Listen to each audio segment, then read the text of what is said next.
The Connor Bedard show was in full effect over the weekend, but he wasn't the only Blackhawks prospect to shine up in Minnesota. I'll go over all my takeaways from the Tom Kurvers Prospect Showcase right here on Locked On Blackhawks. You're Locked On Blackhawks, your daily podcast on the Chicago Blackhawks. Part of the Locked On Podcast Network, your team every day.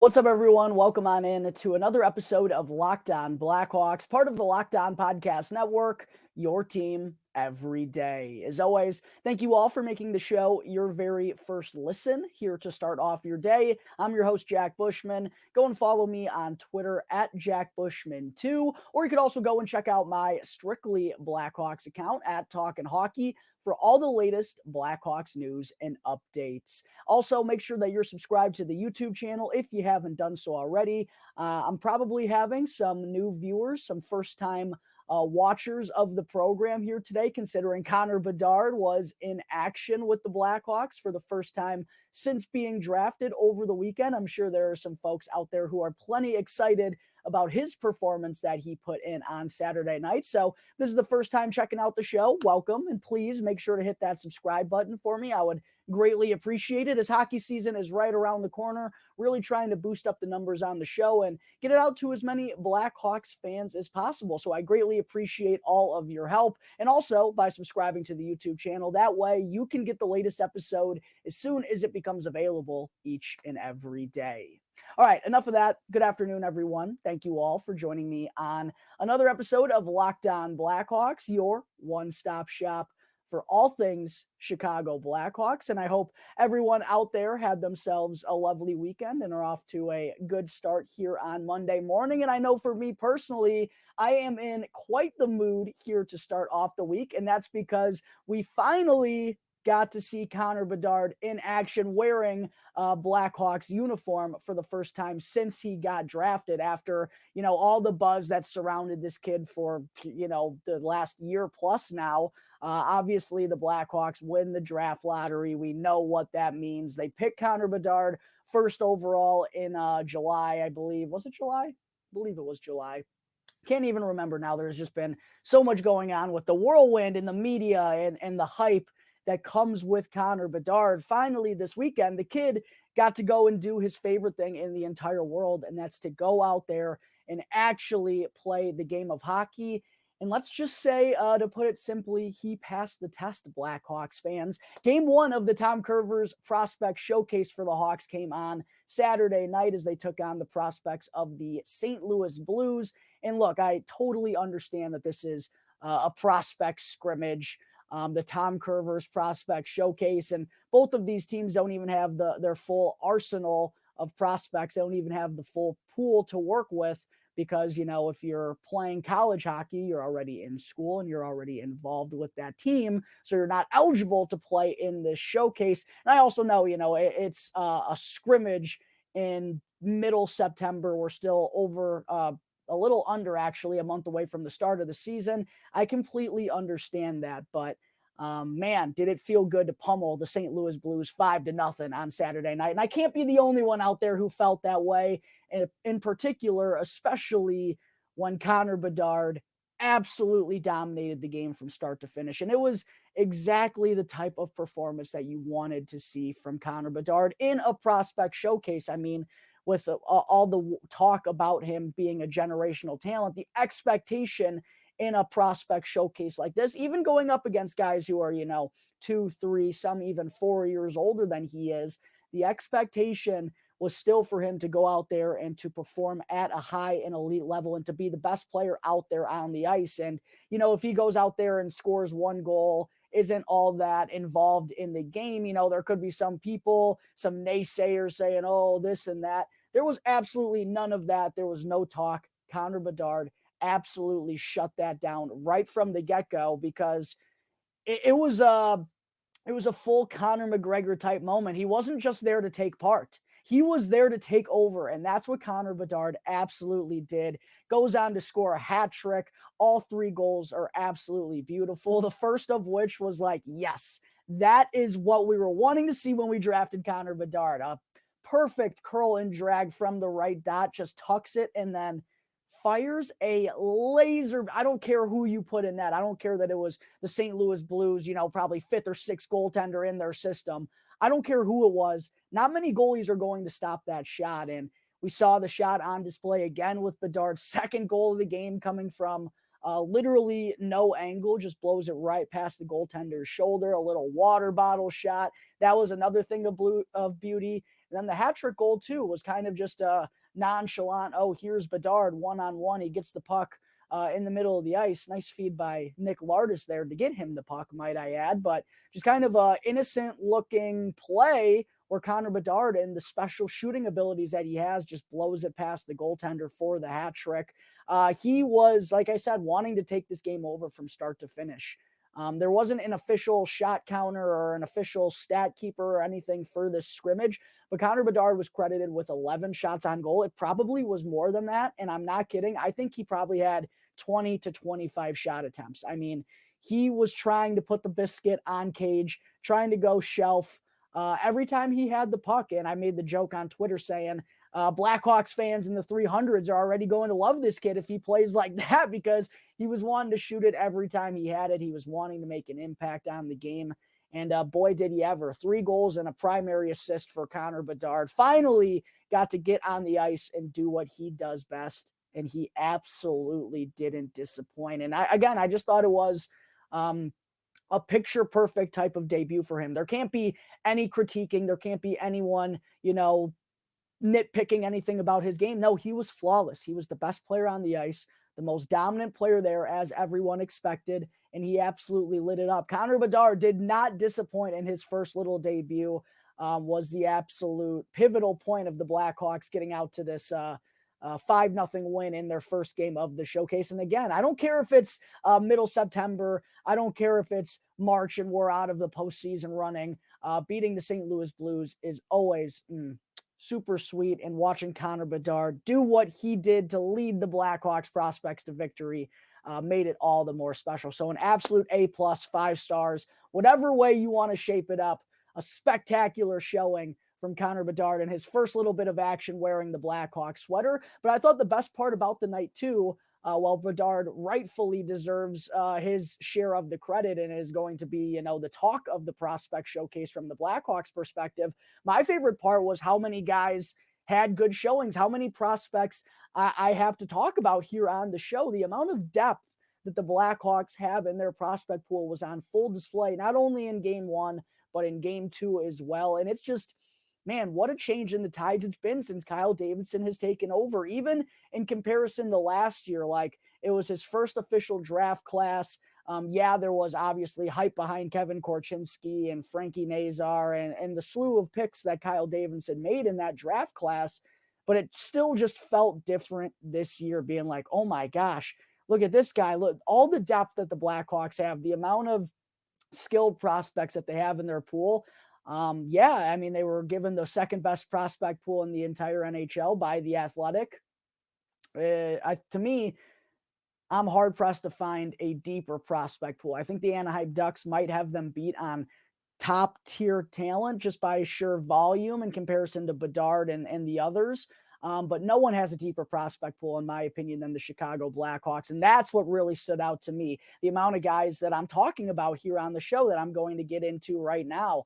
And my, I guess, other biggest takeaway, for other than the amount of depth, was the big dogs did what the big dogs should do in a game like this, in a prospect showcase. All the Blackhawks top prospects out there in this first game really played like the best players on the team, and that's absolutely what you want to see. The guy that I have to start with first, though, other than Connor Bedard, their best player this weekend was Wyatt Kaiser, and he had been getting buzz all throughout the week about how he had looked in those couple of days of practice, of camp leading up to the trip up to Minnesota. Everyone was talking about how he just kind of looked head and shoulders further developed than everyone.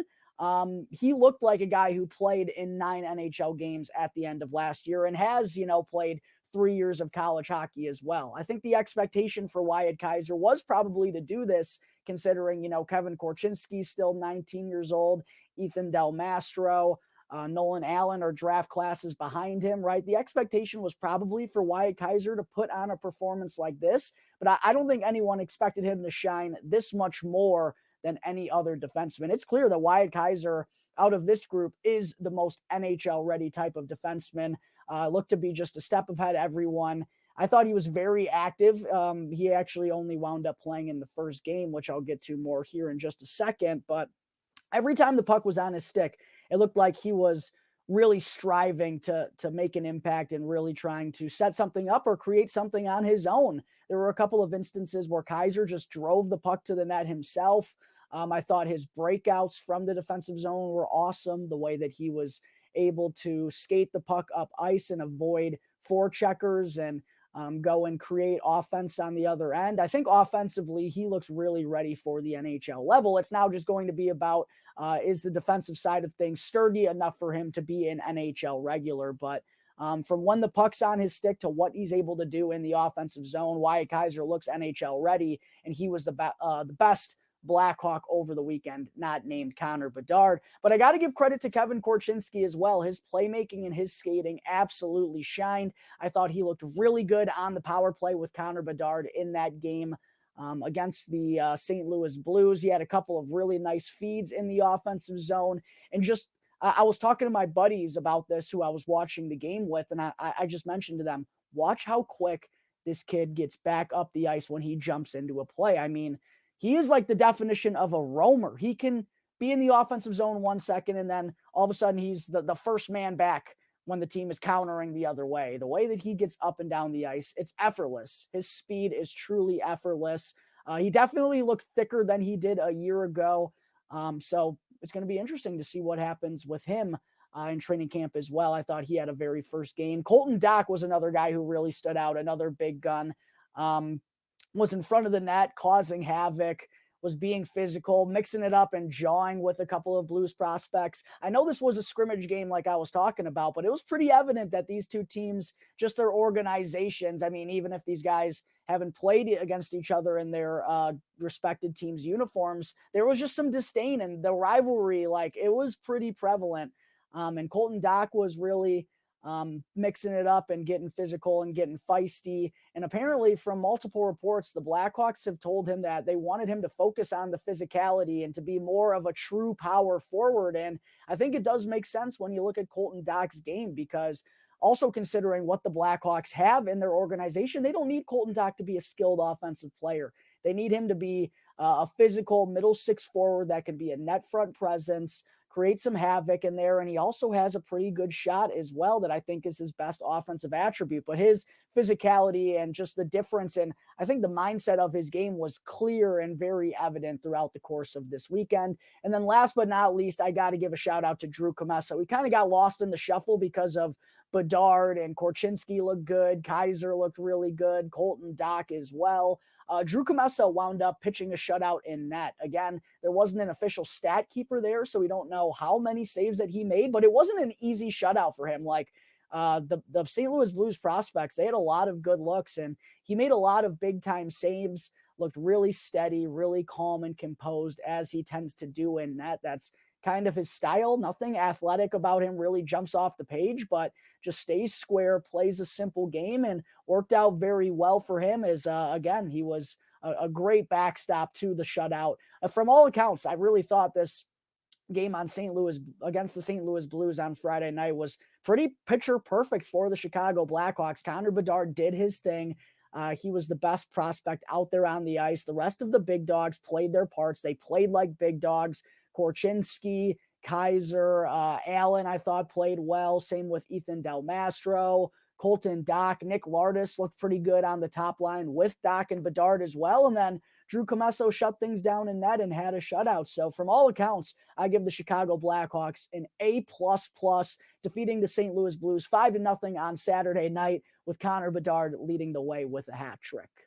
All right, there are the main takeaways from Game 1 of the Tom Kurvers Prospect Showcase. Coming up in just a moment here, folks, I will share my thoughts from Game 2 on Sunday against Minnesota.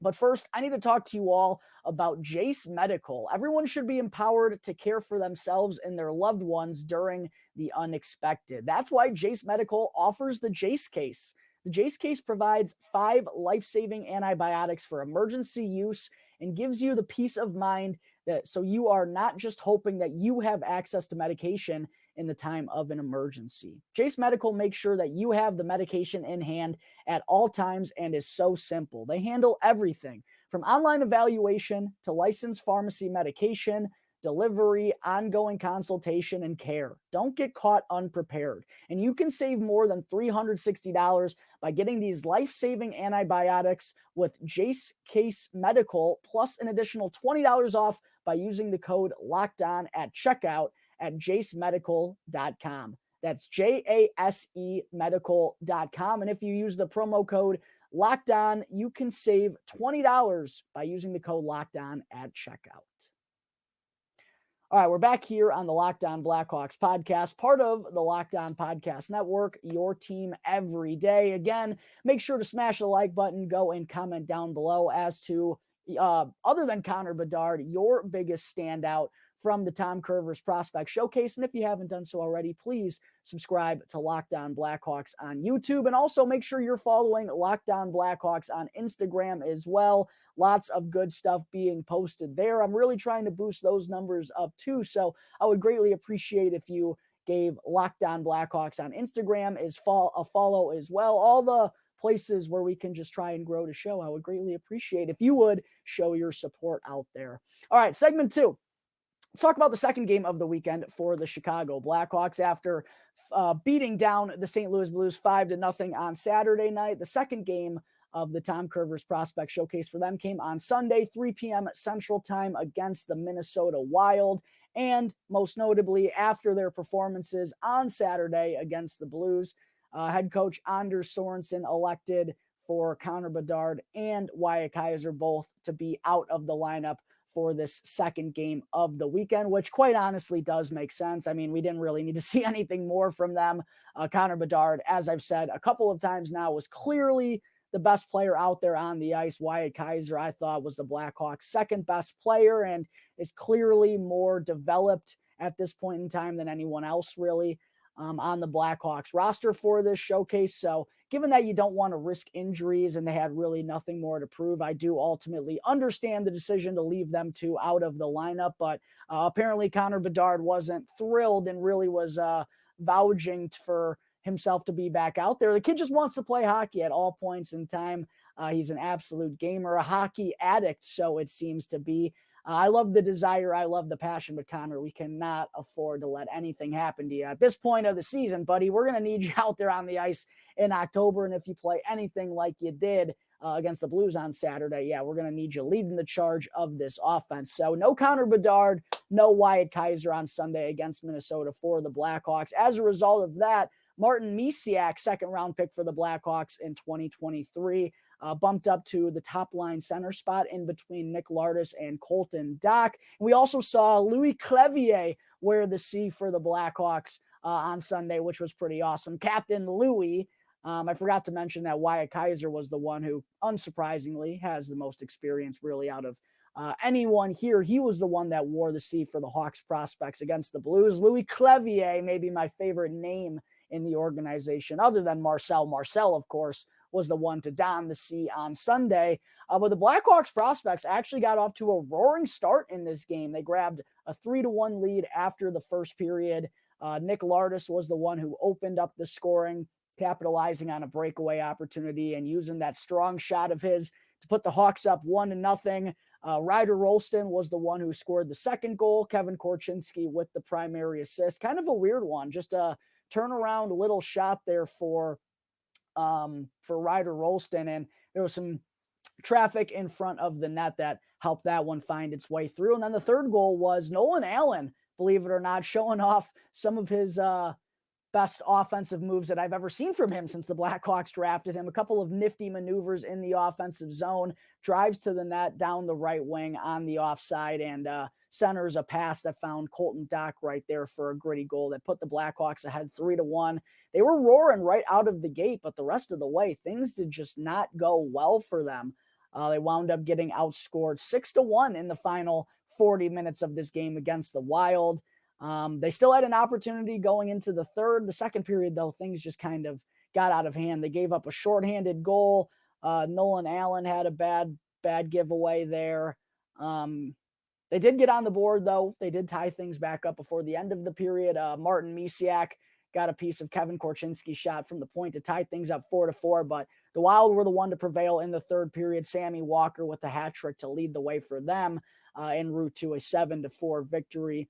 Kind of a deflating end to the Tom Kurvers Prospect Showcase, but all in all, still a lot of positive takeaways from this game and from the weekend as a whole. For game two, my biggest takeaways, first and foremost, out of all the players that were here in the 2023 draft class, other than Connor Bedard, I thought undoubtedly Martin Misiak was the one who looked the best. He showed off some great speed and a good skill game to go along with it. He was kind of just buzzing over the ice all weekend long, and it kind of felt impossible to not notice Martin Misiak. I caught myself just saying his name basically every time he was out there. Showed off his hands on a nice little redirect, as I mentioned a moment ago. Wound up getting the opportunity to play on the top line with Lardis and Colton Dach, and I thought he made the most of it. And even in game one, when he was down on the third line with, I think he was playing with Rolston and Sorella, it might have been, he still looked really sharp and found a way to kind of impact the game and make himself noticeable. So the skill and the speed from Martin Misiak, I thought was very evident. And he really just made himself noticeable. So I'm really excited to see how he's going to fare with the Erie Otters of the Ontario Hockey League this year after being the first overall selection in the CHL import draft. Looked really good on that top line. And so did Nick Lardis. I thought Nick Lardis looked very comfortable playing a skill game alongside Connor Bedard in the first one. Had at least one nice primary assist, might have even had two, but he was able to keep up. His pace was really solid.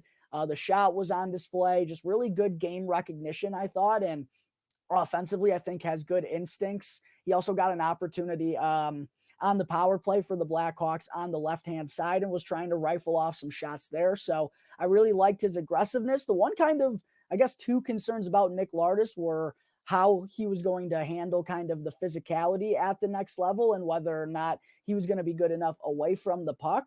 I liked what I saw. I thought he was involved, I guess you would say, away from the puck. Maybe he didn't force many takeaways or turnovers, but he was active out there. The effort was noticeable. But I also thought he handled the physicality pretty well. I know this is a prospect showcase, so it's not going to be as physical as the AHL or the NHL obviously would be. But I thought for his first kind of test in terms of that ability of his, I thought he passed it, and the offense is undeniable. I'm really excited to see what he's going to do for the Brantford Bulldogs this year. Kind of in a similar manner, Ryder Rolston feels like he's got the same skills, but a little bit more size. It seems whenever I'm talking about Ryder Rolston, it's because of the speed and the shot that he has. Scored a nice goal in the second game as well, and the speed, just making plays all over the ice, putting himself in situations to make something happen. That's what I thought was most notable about Ryder Rolston. Really big year for him coming up down with the Rockford Ice Hogs. My biggest takeaway about Kevin Korchinski here in game two, well, he did have two primary assists, and I thought looked really good in the offensive zone, and the playmaking, the skating speaks for itself. I still think defensively, he's got a little bit of a ways to go. And if I'm noticing that in a prospect showcase, I think it's going to be pretty evident at the NHL level as well if he were to wind up making the NHL team. And just kind of in comparison to the other defensemen that we saw this weekend, Wyatt Kaiser obviously was a huge takeaway, but another takeaway that I had here from game two in particular was the physicality of Ethan Del Mastro and Nolan Allan. Like, they're just look like pros out there. They're both big-bodied, physical, shutdown defensive defensemen, and I thought they handled their own really well inside of the defensive zone. Nolan Allan had a couple of bad giveaways, but I thought Ethan Del Mastro is just so smooth with the puck on his stick defensively. It seems like even when he's got a forechecker on him, and he's not the swiftest skater, it seems like he's very shifty and knows how to turn his body and knows how to make quick rotations and quick movements to get out of harm's way. And it seems like he just makes that exit pass looks so effortless. I was really impressed with just how simple he plays in the defensive zone. But both of those two, I quite honestly think, are just further along than Kevin Korchinski is. And we're not even talking about Alex Vlasic or Isaac Phillips, two other left-handed defensemen that aren't even here. Kaiser and both Nolan Allan did play the off wing during their action this weekend, which I think is notable. Obviously, I'd talked about it with Nolan Allan here on the show, hadn't really mentioned it as much with Wyatt Kaiser. He played one game out of the 9 that he got in the NHL last year on the right-hand side. Probably something to keep an eye on moving forward, but just given all the left-handed defensemen, all the defenseman prospects in general that the Blackhawks have, unless Kevin Korchinski absolutely shines in training camp in the preseason, I don't see him making the Blackhawks for the long term. Now, they might burn his contract to let him play 10 games and then send him back to Seattle. I think that's probably the most likely situation at this point in time, just based on what I saw out of Kevin Korchinski in the defensive zone this weekend and also in comparison to the other defensemen in the mix.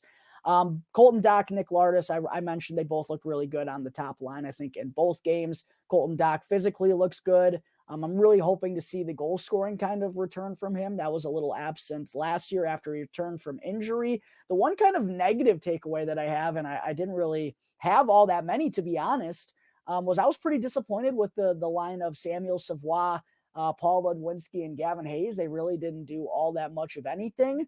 I thought Savoie and Ludwinski, both of their speed looked really evident, and they were trying to make plays out there, but just didn't really amount to much of anything. Gavin Hayes got some time with the power play, but didn't really do all that much either. My biggest takeaway on Hayes is just that he looks bigger than he did at this time last year, but a little disappointed that trio didn't really produce much of anything in both games over the weekend. And last but not least, I got to give a shout out to Antti Sarella, someone who has been in the Blackhawks pipeline for the last few seasons now, but kind of gotten out of the mix since he had been playing pro hockey over in Finland. But it's pretty clear that he has been playing pro hockey the last couple of years. And interestingly enough, he kind of gives me the same vibes as Jakob Galvis. He's just a little bit more physically developed and further along the development curve than a lot of these other guys are. And that's a result of playing pro overseas the last handful of seasons. I thought he looked really good physically, was given a role on the penalty kill, mixed it up well along the boards, and just kind of already has that pro style to his game. So excited to see what Antti Sarella has to offer this season in Rockford as well in his first season over here in North America. All right, folks, coming up in just a moment, I'm not wrapping things up just yet. Still have to go over the Blackhawks 2023 training camp schedule that finally was released here earlier this morning. But first, I got to talk to you all about FanDuel. Football season is underway. Sadly, the Bears are 2-0. It's an absolute train wreck, but at least FanDuel is giving you the chance to win all season long, because right now, when you bet on a Super Bowl winner, hopefully it wasn't the Bears who you bet on, you can get bonus bets every single time they win in the regular season. Obviously, the Bears wouldn't have paid you out yet, though, since they are 0-2 and have looked dreadful. But with FanDuel right now, you can pick any team to win the Super Bowl, and you'll get a bunch of bonus bets every single time that they win in the regular season. And you can use these bonuses to bet on anything from the money line to the point spreads to over, under, and even player props. And I personally, until this last weekend, had been riding hot betting on the over with Justin Fields rushing yards every single game. Me and one of my buddies have been doing it for probably about a year now. Hit in the opener against the Packers, did not hit this weekend against the Bucs. But don't you worry, I'll be back at it again this Sunday when the Bears take on the Chiefs.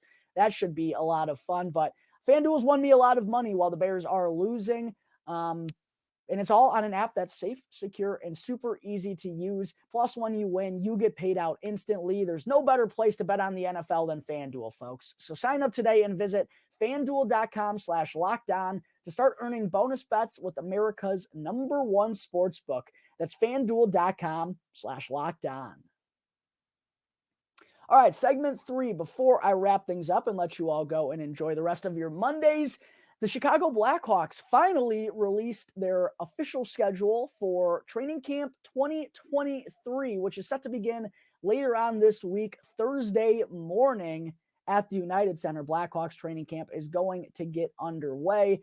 And I also wanted to be sure to bring up that for the first time ever, the Blackhawks are requiring fans to claim a ticket in order to get to Blackhawks practices during training camp. But don't you worry, they're still 100% free. I'm guessing the Blackhawks are doing this because they're figuring that a lot more people are wanting to be on hand for practices with Connor Bedard now a member of the franchise. It's a result of the Connor Bedard effect here, Blackhawks fans. You are going to have to claim a ticket in order to go on down to Fifth Third Arena to watch the Blackhawks practice as a fan. You are able to claim up to 4 tickets for every single practice. It can easily be done so through the Blackhawks website. Go to blackhawks.com/practices. But yes, you will need to claim a ticket to go into Blackhawks practice at Fifth Third Arena. That's when you know things are starting to change a little bit, folks, because I'll tell you what, this time last year when I was going down to Fifth Third for Blackhawks training camp, other than the media folks, there was probably 10,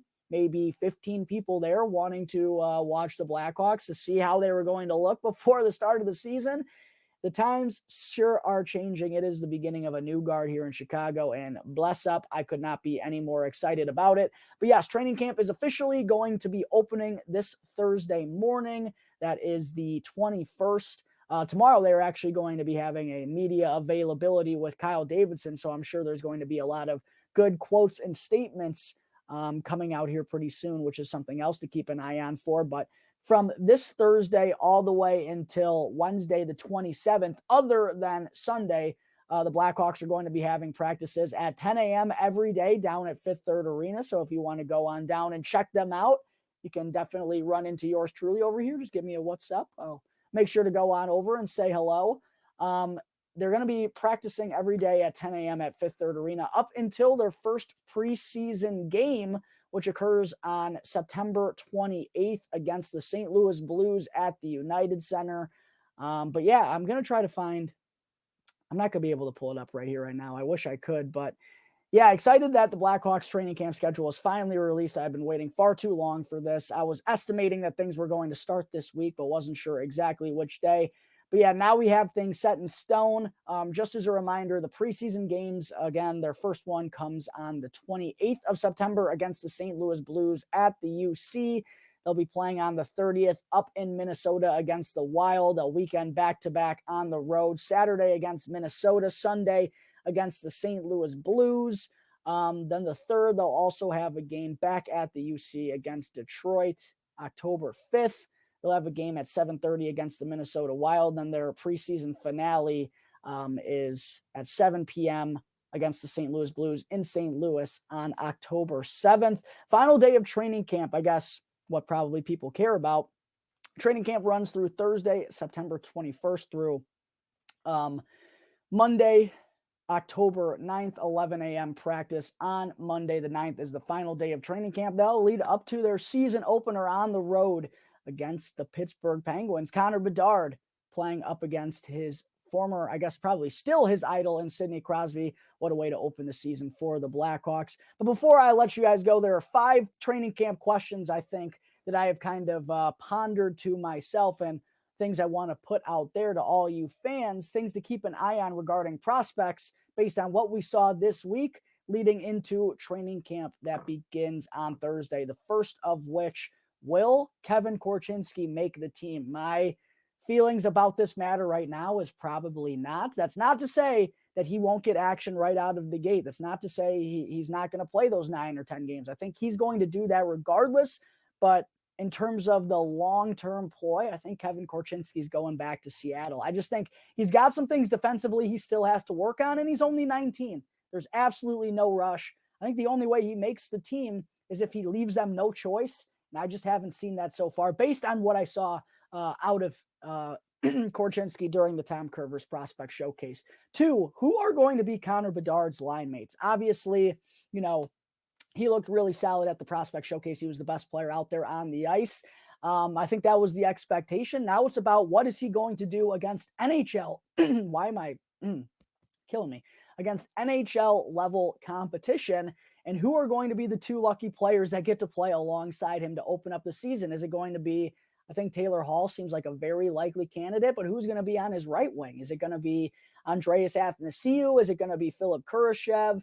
Is it going to be Taylor Radish? Who is going to be Connor Bedard's line mates to open up the season. Very interesting thing to keep an eye on during training camp.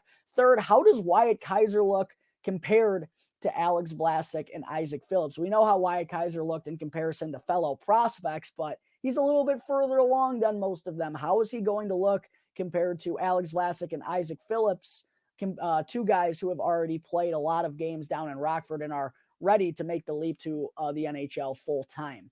Next, I have, how do Nolan Allan and Ethan Del Mastro look against grown men? They both looked very comfortable, I thought, in the defensive zone throughout the Prospect Showcase. How is that going to translate in training camp going up against bigger and stronger opponents? How is it going to be looking for them as first-year pros down in Rockford? Is there a chance that either of these two kind of surprise in training camp and maybe push a roster spot? Could Isaac Phillips, go back to Rockford to open up the year if someone else is kind of pressing on the door? I think that's a very interesting storyline to keep an eye on as well leading up to training camp. And then last but not least, how does Drew Commesso look after pitching a shutout in his first game of action? Could he outplay Jackson Stauber? I think that's going to be a very interesting point of comparison because Stauber had a very good collegiate career for Providence University. Obviously, Drew Commesso was a 3-year starter for Boston University and looked really good there. Is he ready to make that jump to the pro level? And how is he going to fare with Jackson Stauber? How is that tandem going to work? Because they are expected to be the number 1 and number 2 goaltenders for the Rockford Ice Hogs this season. So after the Tom Kurvers Prospect Showcase, I think those are just some things to keep an eye out for when the Blackhawks open training camp this Thursday. Couldn't be more excited to get on down to Fifth Third Arena. And the first preseason game is right around the corner. Hockey season is right around the corner as well. Lots to be excited for if you're a fan of the Chicago Blackhawks. Big weekend for Connor Bedard, but also a big weekend for their prospect pool as a whole. All right, folks, I think that is going to wrap up today's episode of Locked On Blackhawks. As always, thank you all again for tuning into the show, and be sure to go and follow Locked On Blackhawks for free right now, wherever you may be listening to your podcast, and to go and subscribe, Locked On Blackhawks on YouTube. And that way you can get the latest episode as soon as it becomes available each and every day. And as always, I'm your host, Jack Bushman. Go and show me some love on Twitter at JackBushman2, or you can also go and check out my Strictly Blackhawks account at Talkin' Hockey for all the latest Blackhawks news and updates. So until tomorrow's episode, folks, that's going to do it for the Locked On Blackhawks podcast, part of the Locked On Podcast Network, your team every day.